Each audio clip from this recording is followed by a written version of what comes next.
तर hi hello नमस्कार, welcome back to our channel. तर आजचा विशेष व्हिडिओ आहे.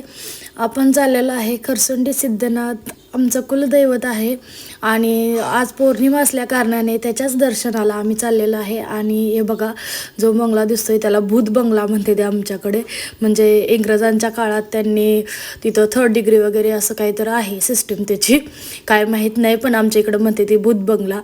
आणि आम्ही चौघं पण चाललेलो आहे बघा आमच्या सिद्धनाथाच्या दर्शनाला. आणि एकदा का गाडीत गाणी चालू केली तर आमचे हात असे वरच असतात, हात आणि बोट असे वरच असतात. डान्सला आमच्याकडे म्हणजे कॉम्प्रोमाइज केलं जात नाही. डान्स आमच्याकडे फुल ऑन असतो. आणि मग नंतर यांनी गाडीत स्वामी समर्थांचा मंत्रजप चालू केला. आणि मंत्रजप चालू करताच कानी येताच आमच्या बाळांचे बघा टाळ्या वाजवायला सुरुवात झाली.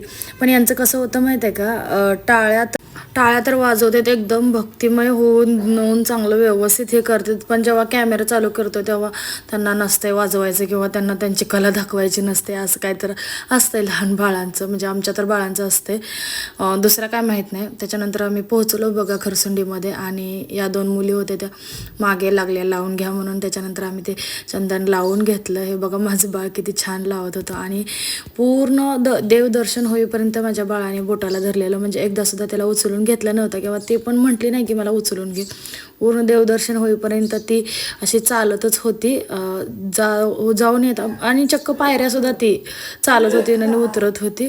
आणि त्याच्यानंतर मग बघा गर्दी तर तशी फारशी होतीच, पण आम्ही लवकर गेलेलो त्याच्यामुळे जास्त नव्हते. आम्ही जेव्हा रिटर्न यायला लागलेलो ना तेव्हा गर्दी असे होत चाललेली होती. आणि देव तर खूप मोठी रांग होती आणि शटर बंद केलेलं.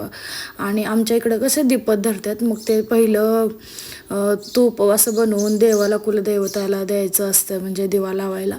आणि त्याच्यानंतर एक छोटीशी रील बनवली. आणि हे बघा आमच्या देवाचा घोडा.